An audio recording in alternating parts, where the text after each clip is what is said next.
बच्चों जो फोर्स लग रहा है दोनों पे, जो फोर्स लग रहा है वो कितना लग रहा है 8 न्यूटन का। ठीक है, मतलब दो कोई चार्जेस है, मान लो प्लस क्यू, दोनों प्लस क्यू चार्जेस है, और इन दोनों के बीच की दूरी बच्चों कितनी ली है 1 मीटर ली है।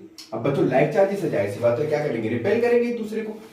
तो जो ए बॉडी है वो बी बॉडी पे फोर्स किधर लगाएगी, इधर की तरफ, और जो ए बॉडी पे फोर्स लगेगा बी बॉडी की तरफ से वो लगेगा इधर की तरफ। मतलब F A due to B, F B due to A, मतलब force on B due to A किधर लगेगा इधर, और force on A due to B body किधर लगेगा इधर, क्योंकि लाइक चार्जेस है दोनों फोर्स कैसे होंगे, अपोजिट डायरेक्शन में होंगे। तो एफ ए बी बराबर हो जाएगा माइनस एफ बी ए। ये तो आपको कॉन्सेप्ट से पता ही चल गया होगा और आपने पढ़ रखा होगा।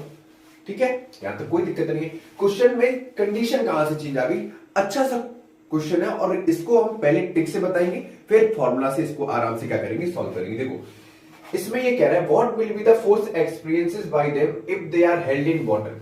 अब बच्चों यही दोनों चार्जेस को अभी हमने एयर और वैक्यूम में रखा था, अब इन्हीं दोनों चार्जेस को हमने कहां रख दिया है, वाटर में रख दिया। देखो अभी ये कंडीशन क्या थी, एयर की और वैक्यूम की थी, ध्यान से सुनना। ठीक है, इसमें जो फोर्स बेटा इनके बीच में जो फोर्स था, दो चार्जेस के बीच में फोर्स था, वो था 8 न्यूटन। कितना था, 8 न्यूटन। अभी इन्हीं दोनों चार्जेस को हमने कहां प्लेस कर दिया बच्चों, वाटर के अंदर। अब आपने पढ़ा होगा बच्चों डाइलेक्ट्रिक कांस्टेंट पढ़ा है, एक टर्म डाइलेक्ट्रिक कांस्टेंट, जिसको हम किससे डिनोट करते थे, के से। किससे डिनोट करते थे, के से।